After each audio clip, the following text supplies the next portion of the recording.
Hello friends, good evening. আজকে আমার night of এবং আজকে শনিবার। আর এই শনিবারে আমাদের এখানে হাট বসে।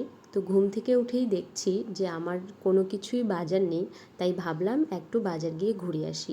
আর এদিকে আমার ব্যালকনি গার্ডেন থেকে দেখছি আকাশটা পুরোই অন্ধকার হয়ে গেছে, বৃষ্টির আবহাওয়ার মতো হয়ে গেছে, পুরোই মেঘলা হয়ে গেছে। তাও আমি বেরিয়ে পড়লাম বাজারের উদ্দেশ্যে। বাইরে বেরোই দেখছি যে অনেক অন্ধকার হয়ে গেছে। তখন বাজে 6টা। তারপরেই কিছু দূর যেতে না যেতেই দেখছি যে বৃষ্টি পড়ছে, আর প্রচণ্ড হারে বৃষ্টি পড়ছে, কিন্তু বেশিক্ষণ বৃষ্টিটা পড়েনি। এই 10-15 মিনিটের মতো বৃষ্টিটা হয়েছে এবং সেখান থেকেই আমি বাজারে ঢুকে যাই এবং বাজারে ঢুকেই দেখি যে পুরোই কাদা কাদা হয়ে গেছে বাজারটা। তো তোমরা তো জানো সবাই যে বৃষ্টি পড়লে বাজারের মধ্যে এত মানুষ থাকে, তো একটু কাদা কাদা হয়েই যায়। আর এই যে মানুষরা প্লাস্টিক টাঙিয়ে যে ব্যবসা করছে, এদের সত্যিই অনেক কষ্ট হয়। কেউ কেউ এমন আছে যারা প্লাস্টিকও টাঙায় নাই, কিন্তু তারা ছাতা নিয়ে শুধু বসেছিল।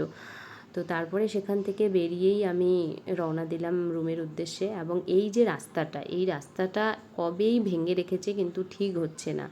তো জানি না কবে ঠিক হবে। হসপিটালের রাস্তা এত খারাপ, সত্যি ভাবা যায় না। আর এই যে মেয়েটাকে দেখতে পাচ্ছ, এই মেয়েটা কথা বলতে পারে না, কিন্তু মেয়েটা খুবই ভালো। যখনই আমি ডিউটিতে যাই তখনই সে আমার সাথে ইশারায় কথা বলে। আর এই যে বিল্ডিংটা দেখছো, এই বিল্ডিংয়েই আমি থাকি। ফাইনালি বাজার করে আমি রুমে আসলাম। আর রুমটা একটু অগোছালো আছে, কারণ আমি ঘুম থেকে উঠেই বাজারে গেছিলাম, আর তারপরেই এসেই গুছাবো আর কি ভেবেছিলাম। তো আজকের জন্য ভিডিওটা আমি এখানেই শেষ করছি। টাটা, দেখা হচ্ছে নেক্সট ব্লগে।